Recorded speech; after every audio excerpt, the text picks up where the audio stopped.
那些年妈妈给我买的玩具，你想不想要？星期天陪妈妈去逛超市，一进商场我就让抓娃娃机给迷住了，满屏的大白鹅，满屏的小猫咪，满屏的小羊驼。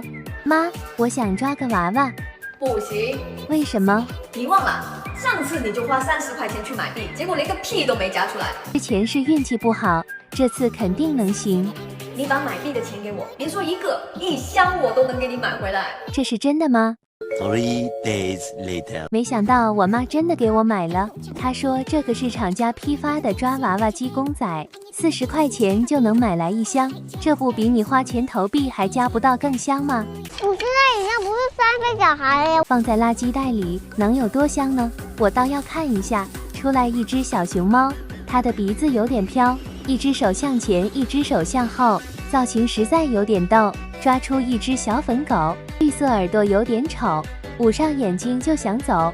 让我看看还有啥。白色手掌往上爬，一个手掌拍不响，再来一个快鼓掌。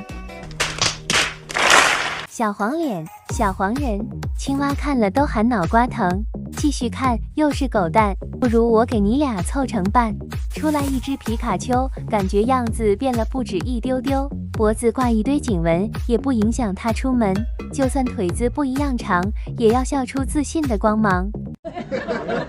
小青蛙，小黄人，小青蛙，小黄人，你信不信这个手掌打人会疼？气死人了，真是！这只皮卡肯定不贵，因为它的一只手已经作废。又一只青蛙来找茬，我妈到底买的啥？